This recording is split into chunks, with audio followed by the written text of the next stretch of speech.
Hola, ¿qué tal?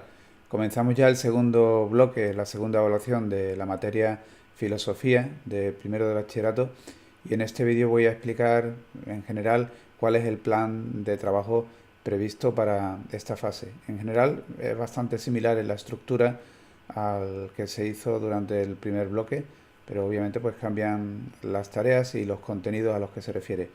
Aquí fundamentalmente la cuestión va a ser el ser humano en la vertiente antropológica, antropología filosófica, y luego también en las vertientes de la filosofía práctica, caso concreto de la ética y de la filosofía política. Bueno, pues voy a pasar ya a escritorio y vamos a ver aquí de una forma más sencilla pues, qué es lo que se trata y cómo os pido que lo enfoquéis. Mirad, pues en principio tenéis una práctica que consta de un cuestionario en el que aparecen pues las cuestiones esenciales, ¿no? De los contenidos que deben tratarse, los conceptos, se recalcan cuáles son los errores de interpretación más comunes, etcétera. Bueno, esto de nuevo está configurado de manera que lo podéis hacer cuantas veces queráis. Aquí no se penaliza el error y está fundamentalmente pensado para que con esta práctica os autoevaluéis y aprendáis, ¿no? Entonces, cuantas más veces se haga, mejor. Incluso una vez que se entregue la práctica, podéis seguir haciéndolo y repasarlo para hacer las tareas, para la prueba presencial, etcétera. Y luego, entradas en dos foros, teorías éticas y propuestas para la educación ciudadana. Estos foros se plantean como pre-tareas o como primeros esbozos que van a servir para el desarrollo de las tareas, estas dos, informe ético, la tarea de ética y propuesta para la educación ciudadana. Es una propuesta para la educación ciudadana que es la tarea de filosofía política. Entonces, bueno, mi consejo de nuevo es que empecéis por aquí y ya os vayáis haciendo una idea y hagáis un primer esbozo de lo que va a ser vuestras tareas. La participación en los foros es muy importante. En la evaluación anterior observé que muchos de vosotros abríais un hilo y poníais vuestra propuesta sin consideración de lo demás. Yo os pido que en la medida de lo posible intentéis insertar vuestras entradas en hilos ya abiertos. Y para mí es muy importante que se tome en consideración lo que se ha dicho anteriormente y se interactúe. O sea, si una entrada toma en consideración lo que dijeron los compañeros anteriormente y de alguna manera lo que introduce pues encaja en el propio desarrollo y la profundización de lo que se está haciendo, pues mucho mejor que hacer algo individual solo y en un hilo aparte. Entonces, cuantos menos hilos, mejor. No es necesario abrir un hilo y es aconsejable no hacerlo, salvo que sea un tema absolutamente nuevo. Cuanta más interacción, mejor. Y no dejarlo para el final. ¿Por qué? Porque luego no lo va a leer nadie. Si se hace al principio va a ser mucho mejor, ¿no? Y va a servir para ese desarrollo colaborativo, que es lo que realmente interesa en este apartado de la práctica en filosofía. Bueno, la primera tarea no está relacionada con los foros porque ella misma es colaborativa y entonces va a ser intervenciones que se van a hacer dentro de un panel.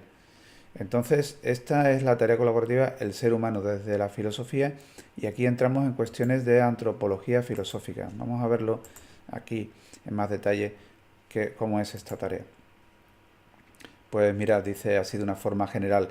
La elaboración de esta tarea consiste en la contribución a una exposición virtual, el ser humano desde la filosofía. O sea, vamos a encontrarnos como si fuera una exposición, que en este caso, lógicamente, no es física, sino virtual, sobre la manera en que desde la filosofía se enfoca la realidad humana. Y lo vamos a hacer teniendo en cuenta tres planos, que lo vamos a ver a continuación. Una cosa muy importante, siempre tened en cuenta cuáles son los objetivos de aprendizaje de una tarea, qué es lo que se pretende que se sepa con ello, porque eso es lo que os va a orientar, y también cuáles son los contenidos a los que esa tarea está vinculada. He visto que muchas tareas se hacen directamente diciendo cada uno lo que piensa. Bueno, hay que decir lo que piensa, hay que reflexionar, pero hay que tener una documentación, que es lo que se ha dicho, o sea, un tema que ha sido tratado históricamente en la filosofía y en la ciencia desde los orígenes de la cultura humana hasta ahora. No podemos nosotros resolverlo por una intuición inmediata. Tenemos que saber qué es lo que se ha dicho, tenemos que saber cuál es el estado de la cuestión, hay que documentarse y en gran medida la tarea tiene que servir para demostrar que esos contenidos se han asimilado, se ha reflexionado sobre ellos, se ha madurado y que se saben exponer en un sentido práctico. O sea, con relación a los contenidos, pues hay que tenerlos ahí como un instrumento para hacer las tareas, pero teniendo en cuenta que son un elemento esencial para un buen desarrollo de la tarea. Cuando yo leo los contenidos, los conozco bien, pues tengo mucho que decir. Si no, no sé qué decir. Vamos a intentar en esta segunda evaluación que las tareas sean un buen instrumento de aprendizaje, de manera que con la simple realización de la tarea uno llega a adquirir los conocimientos necesarios como para poder resolver luego perfectamente la presencial y con un simple repaso. Cuando hay que estudiar realmente, cuando hay que apropiarse de los contenidos ahora. Porque si conseguimos volcarlos en la realización práctica de la tarea, pues el nivel de asimilación habrá sido realmente extraordinario, muy diferente al que se llega a través de un mero estudio pasivo antes del examen o la presencial. Bueno, pues volvemos al tema este. Aquí hay 3 salas: las implicaciones filosóficas de la evolución, naturaleza y cultura en el ser humano y sentido de la existencia humana. La teoría de la evolución y lo que esto implica filosóficamente. No vamos a perdernos en detalles, vamos a ir a las cuestiones de fondo. ¿Es el ser humano un ser especial dentro del mundo animal o es, digamos, una fase de desarrollo más? Lo que hay detrás de la evolución. ¿Es la evolución el resultado de un orden, de un prediseño, o es fruto del azar? Es simplemente el hecho de que haya pues una serie de mutaciones genéticas azarosas y unas encajen más con el contexto y permitan la supervivencia que otras. Estas son las cuestiones de fondo y las que me gustaría que se tratasen aquí, no cuestiones de detalle científico, que es importante saberlo, pero que no es exactamente lo que corresponde a la filosofía, sino ver lo que implica respecto a la concepción del ser humano, su singularidad, su papel dentro del mundo animal y también lo que es un enfoque evolutivo que es resultado del azar, como decía, o resultado de un orden, de un prediseño. Segundo punto, naturaleza y cultura en el ser humano, que es lo que nos constituye. Tenemos una parte que nos viene dada por naturaleza, pero otra parte es construcción humana, es el resultado de la cultura. En gran medida somos lo que es nuestra cultura, lo que ha sido una forma de sentir, de pensar y de hacer propia de una determinada manera de asentarse en un sitio, de un desarrollo tradicional, cultural, etcétera. La realidad, pues, ¿qué ocurre? Que los seres humanos somos muy distintos en función de la cultura a la que pertenecemos cada uno. Bueno, este tipo de cuestiones. La última, el sentido de la existencia humana. Digamos que cuestiones como tenemos una naturaleza que determina cómo tenemos que ser, cómo tenemos que orientar nuestra vida, o nuestra vida en el caso humano no viene tan marcada por la naturaleza y está un poco por hacerse, está un poco en el aire, es algo abierto. Nos hacemos nosotros nuestro propio destino, ¿damos sentido a la existencia o hay un sentido que tenemos que encontrar y que viene dado de antemano? Ese tipo de cuestiones. Aquí viene un tutorial de cómo publicar en Padlet, pero bueno, que es muy sencillo, ¿eh? Solamente tenéis que entrar en cada una de las salas, picar aquí y ya escribir el título, poner lo que sea y podéis subir una imagen, un enlace, lo que queráis. Pues nada, procurad también tener en cuenta lo que ponen los demás y que al final tengamos un resultado que nos sea útil para la prueba presencial, para la reflexión sobre esto, etcétera. Bueno, pues esto sería básicamente la primera tarea. Se hace aquí las 3 contribuciones, una en cada sala, y luego, como siempre, se copia y se pega en la plantilla y se envía para la corrección. Bien, pues vamos a ver entonces la otra tarea, que era informe ético. Aquí la abro. Vamos a ver la descripción.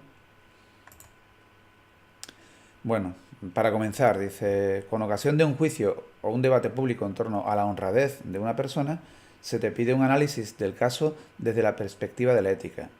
Analizarás el comportamiento por el que se cuestiona en términos de libertad y responsabilidad, autonomía y heteronomía moral, madurez moral, principios éticos asumibles y universalidad o particularidad de los principios aplicados. ¿Qué es esto? Pues imaginemos un juicio que se está haciendo a una persona o a un grupo de personas, o que se cuestiona la honradez de un político, de una persona, un científico, o cualquier caso que queráis, que está sobre el que hay alguna polémica, sobre si actuó bien, actuó mal, cuáles fueron sus motivos, las circunstancias, cómo se debe valorar, todo esto. Pues tratarlo como si fuera, por ejemplo, pues un artículo que escribís en un periódico o una red social donde hacéis vuestro planteamiento sobre cómo se debería considerar este caso. De nuevo, es importante que tengáis en cuenta esos contenidos necesarios para hacer la tarea. No significa entrar sin más, estés honrado porque tal. Bueno, hay que tener en cuenta una serie de elementos. Esta tarea nos va a servir, además, para tener en consideración cuáles son aquellos aspectos que son clave en la valoración ética en general. Entonces aquí tenéis los dos temas sobre los que versa el tema de la ética en la plataforma, y esto hay que mirarlo con detalle. Y en la propia tarea se señala de una manera pues muy clara cuáles son esos puntos que tienen que tratarse a la hora de hacer esa valoración, esa reflexión sobre el comportamiento, sobre el valor de la persona, etcétera. Entonces, libertad, responsabilidad moral, hay que saber que somos responsables en la medida que somos dueños de nuestras acciones. Autonomía y heteronomía. Muchas veces se piensa que una persona autónoma es una persona que hace lo que quiere, lo que le da la gana. Bueno, autonomía más bien viene en el sentido de responsabilidad moral. Yo me hago cargo de mi propia moralidad y no es necesario que se me esté diciendo qué es lo que tengo que hacer, porque yo me hago cargo de mi propia responsabilidad moral. Grado de desarrollo moral, esto se estudia ahí los contenidos según Colbert, desde una moral que en principio viene impuesta desde fuera, la toma en consideración de que vivimos en sociedad, que somos un grupo y que existen unas normas que deben respetarse, hasta un desarrollo moral autónomo, donde uno acepta las normas siempre desde una perspectiva crítica, racional, y dice, bueno, esto es lo que debe hacerse, ¿no? Y yo me hago cargo de mi moralidad. Luego los modelos éticos aplicados, aquí hay que ver en general cuáles son los planteamientos de una ética material, que define cuál es el bien que debe seguirse, y en función de eso determina cuáles son los comportamientos correctos y los comportamientos incorrectos. Una ética formal, como la de Kant, que establece que la ética no es tanto qué es lo que debe hacerse, sino cómo debe actuarse, por respeto al deber. Somos morales cuando actuamos por un principio moral y no cuando actuamos por un interés. Y luego también otros modelos éticos como la teoría, por ejemplo, de los valores de Max Scheler o el emotivismo moral de David Hume. Bueno, ahí está. Eso hay que mirarlo y decir, bueno, pues en un caso concreto, a lo mejor si aplicara este modelo ético lo podría valorar así, pero si aplico este otro no. En fin, un poco sacar eso a colación y tratarlo en el tema. Y por último, universalidad y relatividad de los principios de un juicio. O sea, ¿cabe una ética que sea universal o necesariamente tenemos que aceptar que los modelos éticos son diferentes? Este tipo de cuestiones tienen que entrar ahí. Aquí viene un ejemplo, como siempre, de desarrollo dentro de la tarea. Bueno, y en esto consiste, ¿no? Es un artículo, una reflexión sobre un caso que cualquiera que vosotros conozcáis y llevando a cabo un análisis en el que formen parte del mismo todos estos aspectos que son clave en la ética y que os va a venir muy bien luego a la hora de hacer vosotros una valoración personal de cualquier caso que se presente, tomar en consideración todos estos elementos de juicio, ¿no? Por ejemplo, la importancia que tienen los factores externos y también la motivación interior, el saber, bueno, distinguir. ¿eh? Lo que hizo es esto, sí, pero bueno, ¿cuáles eran realmente sus intenciones? Ese tipo de cosas son las que aquí se tratan y haciéndolo ordenadamente, pues uno al final puede incluirlo todo. Bien, pues vamos a la tercera y última tarea, que es una propuesta para la educación ciudadana. Esta es una tarea de filosofía política. Entonces aquí se supone que pues se va a dar una materia de educación ciudadana y ahora lo que hace es un informe orientativo sobre qué aspectos deberían tomarse en consideración, qué es lo que debe comprender esa enseñanza y cuál es la función social que tiene el que los alumnos conocieran estos detalles, ¿no? De nuevo, los contenidos, siempre hay que tenerlos en cuenta, filosofía política 1 y 2, y la descripción de la tarea. Dice, debe contener esa propuesta los contenidos, bueno, habría que estudiar esto, los objetivos, con esta finalidad, ¿no? De un programa de divulgación que atendería los principales aspectos referidos a la filosofía política. Valor universal o convencional de las leyes, si caben leyes que sean de valor universal o necesariamente las leyes son siempre circunscritas a unas circunstancias y solamente podemos valorarlas por su utilidad en concreto en ese caso. Los modelos naturalistas y contractualistas, o sea, si el Estado es el punto de partida en el que surge el individuo, es anterior al individuo y no cabe realmente un desarrollo humano sino es dentro de una sociedad, de un Estado, o si lo primero es el individuo y el Estado o la sociedad es el resultado de un acuerdo entre los ciudadanos. Después también la diferencia entre los modelos liberales y socialistas, los pensamientos utópicos y los esquemas de legitimidad de poder. Todo esto viene desarrollado en los contenidos, antes lo miráis con detenimiento y luego lo exponéis, ¿no? O sea, se estudiaría esto con este objetivo, para que el alumno, por ejemplo, tome en cuenta tal cosa o tal otra, o sea capaz de hacerse una reflexión en torno a esto y lo otro, ¿no? Aquí viene un ejemplo sobre la convencionalidad y la universalidad de las normas. O, por ejemplo, podemos pensar en relación con los pensamientos utópicos y distópicos. Bueno, pues que se sepa hacer el balance entre lo que es un modelo crítico y una serie de aspiraciones legítimas de desarrollo social y luego también la posibilidad de caída en distopías o modelos donde todo queda absolutamente cerrado y desarrollados con un corte ideológico muy estricto, donde pues se pierde la espontaneidad o la libertad ciudadana y en fin. Los problemas de la utopía cuando se convierte en un esquema demasiado rígido o una imposición demasiado estricta, ¿no? Ese tipo de cosas. Vosotros veis los contenidos, reflexionáis sobre ellos y valoráis el valor que tiene su estudio y a qué reflexiones nos puede conducir o a qué mejora individual también puede conducir su conocimiento, su estudio. Bueno, y me estoy prolongando mucho para una primera impresión de lo que es del trabajo en este segundo bloque. Pues nada, no voy a hablar ahora nada más. Para cualquier cosa contáis con mi ayuda. Tenemos los foros. Ahí podemos ver cualquier duda y nada, desarrollarlo. Entre los foros de la práctica orientada hacia el desarrollo de la tarea y estos foros de preguntas y consultas, pues yo creo que podemos tener un contacto y desarrollar esto bien y sacarle pues todo el partido. Pues nada, aquí lo dejo. Cualquier consulta, contad conmigo para